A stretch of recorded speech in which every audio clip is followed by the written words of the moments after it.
Komdisha. Thank you for joining us. Here's what's coming up. The Archbishop-elect Kazimba has lauded the media, and a probe into Kawe's murder case has been delayed. In European football, it continues tonight.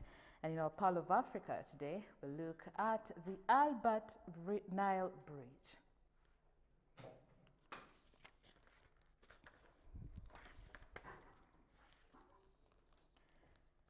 Thank you for joining us once again. Bishop Samuel Stephen Kazimba, who's the Archbishop-elect of the Church of Uganda, has thanked the media for the great work done for the development of the nation, for the church, and for God's people.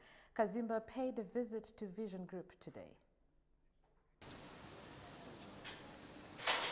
While on a visit to the Vision Group head offices today, Kazimba, who is set to succeed the Most Reverend Stanley Ntagali as the church's 9th Archbishop, said the media can bring about transformation in the country. The 57-year-old said that in his ministry he will use the philosophy of Martin Luther, which is conversion of the mind, conversion of the heart, and conversion of the land. The 57-year-old said that in his ministry he will use the philosophy of Martin Luther, which is conversion of the mind, conversion of the heart, and conversion of the hand. The Archbishop-elect explained that once the head is transformed and the heart is transformed, the hand will surely be transformed. Kazimba said on the day he was announced Archbishop-elect on August 28th that where God is, the impossible will become possible, and that the reason for his ministry is to know Christ and to make him known.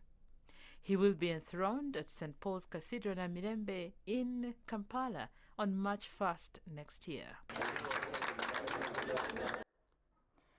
We move on today. New Vision has unveiled a partnership with Prepare Africa Initiative, an organization that is behind the ongoing Spelling Bee competition aimed at promoting literacy levels across East Africa at all levels of education.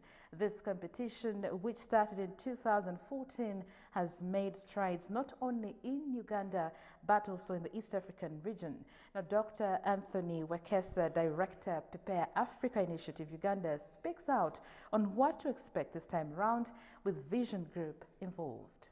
Briefly about the East African Spelling Bee, it's a literacy promotion project that we started way back in 2014, and we have seen the milestones like they are evident, not only in Uganda since we started, but also at the East African level. What is different this year, however, is that we are very pleased to have, without fear, I could say, the giant of the region as far as media is concerned, in terms of media campaigns and publicity and reporting. That is the Vision Group. So I am so pleased, after courting and dating Vision Group for all this time, finally we are having our marriage, and we have decided to unveil this marriage officially so that people get to know that Prepare Africa is not only partnering but being endorsed as well by one of the best in the region. On behalf of Toto Magazine, we are very happy to partner with Prepare. I'd just like to encourage all children out there that look out for Toto Magazine. There are going to be tips about from spelling, tips about how you can join the competition. Please look out for Toto every Wednesday. You will learn. It will help you to improve on your spelling, help you improve on your writing and English speaking. Prepare means Fly Africa. That means we are going to fly. It wasn't a difficult decision for Vision Group to work with Prepare on the Spelling Bee project. Basically because the Spelling Bee project rhymes in well with who we are and what we want to do. We are a media house that advances society, and we believe that leaders are made through reading. If you want your child to become a leader in future, if you want them to become winners in life, you teach them to read. So the Spelling Bee is one of those things that will challenge children to read. To register, use any of our media offices to drop your registration. You cut out a coupon from the newspaper, or you get some registration form from your school, register, and you're able to get it into one of our offices or at our main office, and we'll receive it, and then you can participate. We're going to be sampling out our, one of these words, like Doctor said, that, before we, the parents, say that learners are not so well in capturing these words and so intelligent and bright, we ourselves could also try this. And this is the moment. Mr. B is going to be on the streets after this. If you're not here, and lucky enough, you will have to meet you on the streets. We'll meet everyone, starting from kindergarten, nursery, primary, and the parents, yeah. So we could start.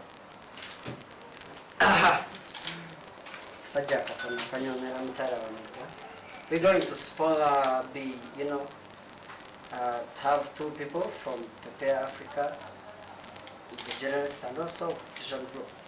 So we have these words here. This is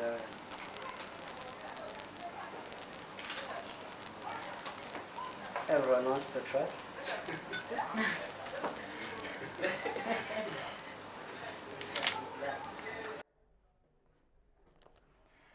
You might need to learn a word or two. Now, Nakawa Chief Magistrates Court has deferred the case in which 14 people, including a female, are being investigated over their alleged involvement in the murder of former police spokesperson Andrew Felix Kawesi. We have more. Today, Romans Odori Posiano, who is the Grade 1 magistrate, was compelled to adjourn the case until November 7th after the State Attorney Hanifa Kasana informed court that the police file was not in court. The accused are currently on mandatory bail. In May 2017, the group was charged with several counts of murder and terrorism in regard to the murder of AIGP Andrew Felix Kawesi, who was snuffed out alongside his bodyguard Kenneth Rao and driver Geoffrey Mambeo. They're battling the charges together with 8 other suspects who have since been committed to the High Court to stand trial. On September 11th this year, the International Crimes Division of the High Court also released them on bail over Kawesi murder. Immediately after court, the 14 suspects decried delayed investigations in their case and argued that the state should drop the charges against them. They maintained that they never committed the offense. We move on. Members of the Uganda Parliamentarians Forum on Food Security, Population and Development are in Arua district in northern Uganda on a fact-finding mission on how to end teenage pregnancies in the district. Here's what we captured. Led by Lugazi Municipality Member of Parliament Muwonge Sozi, the team is visiting communities and local leaders in the sub-counties of Aivu, Katrini, Omugo and Baifili, which at 40% are said to have the highest rate of teenage pregnancy in Arua. According to UNICEF, the national rate stands at 24%. Sozi said they are in the area to find ways of ending what he called a curse that is destroying the dreams of the girl child and curtailing development of the country. The parliamentary team is in the area together with a team from the United Nations Population Fund. Kasambia County MP Gafambwate Kamwa said laws need to be implemented and police needs to arrest defilers and parents who connive with men to marry off their children. With more news coming in from Uganda, although statistics indicate Uganda's economy growing at 7% per annum with a significant reduction in poverty, the development has not been inclusive, leaving gender inequalities, regional disparities and marginalization. The most affected group are women, who still lag behind despite existing legal frameworks, policies and programs to protect their rights and advance gender equality. Now, during a UN Women meeting held in Kampala, the women movement in Uganda called upon the government to help them fight against continued violation of women's rights of the women in the country. Although statistics indicate Uganda's economy growing at 7% per annum with a significant reduction in poverty, the development has not been inclusive, thus leaving gender inequalities, regional disparities and marginalization. The most affected group are women who still lag behind despite existing legal frameworks, policies and programs to protect their rights and advance gender equality. They still face discrimination and marginalization because of the societal attitude and primitive cultural practices within the public domain. The figures are bad. When you look at education, when you look at health, when you look at violence against women, when you look at opportunities for women, I think you know all of the statistics by heart now. The number of women that are victims of violence against women, the number of women that cannot go to university because they are fearing that teachers will sexually harass them. The number of people that cannot go to the market because they cannot. If you sell and most of your customers will come around 7 or 6:30, sometimes you go home earlier than that because you are afraid that when it gets dark, you cannot go home. And you close shop earlier than when your customers will come. All of that is opportunity costs.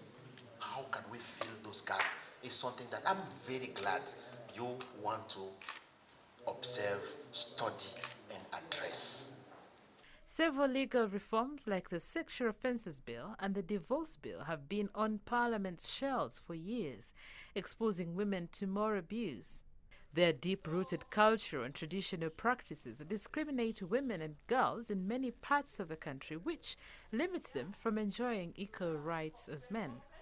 There is the role of men and boys, because this agenda of gender equality and women's empowerment is not a women's agenda only. It is a universal agenda. The SDGs are a universal agenda. Everybody has to play their part. And changing that requires us to start very early on shaping attitudes, values, norms, and outlooks in the family system, at home, in the community, with cultural leaders, with religious leaders, through advertising, through dialogue, and through the movement. During a UN Women meeting held in Kampala, the women movement in Uganda called on the government to help in the fight against the continued violation of rights of the women in the country. How do we get the information down to everybody so that they know exactly what the issue is? And then finally, from me, what you've actually raised is the issue of trust. How do you build trust when you have these different groupings of women, each of them coming from a different constituency, having different understanding? You know, how do you then bring them together to work as a group around a given issue? But going back again, we need to focus, going forward, we need to focus on movement building. The lack of that evidence that helps us to see where we have come from as a movement and where we are and where we are heading to. If you look at what the different development frameworks are demanding of us to position ourselves as women who are really in the movement, we need to be able to define ourselves. But as you noted, it is an amorphous movement. The shape becomes very hard. It's like for a stone where you have to drop it in the water and then see how it measures out, for those who remember the physics we did some years ago. And for us to be able to position ourselves, make a case for the different challenges that women are facing across the board, we need evidence. That one, we did it more than yesterday, and in as much as we can tell the many stories that justify the status of women, the discrimination, the violence, and all these unrequired, undesired experiences, if we do not have that information that helps us to defend, to make a case for having the movement move, it will become a very difficult thing. And statistics, if you like, or data or information are the eyes of the policymaker. The Deputy Executive Director, UN Women, commended Ugandan women for their movement to push for their fundamental rights. There is no doubt that the movement has been absolutely critical in pushing for fundamental human rights for women and for achieving major successes in terms of policy, laws, regulations. Through the women movements, Uganda has registered several success stories, although there's still many gaps that need to be addressed. Second is the gap between implementation, between what's written and what is actually implemented. I cannot stress enough the need for execution of policy and the need for stakeholders to hold governments accountable for actually implementing and following through and making sure that what is written on the books is actually carried through.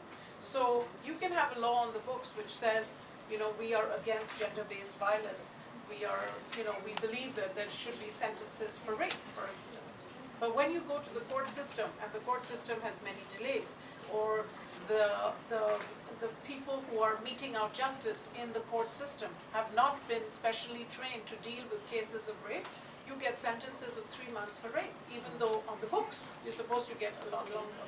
So this gap between written policy and implementation is another very important factor. According to the Uganda Police Crime Report 2017, violence against women remains a major obstacle to the empowerment of women. Out of the 15,544 victims of domestic violence, 10,833 were female and 640 female juveniles.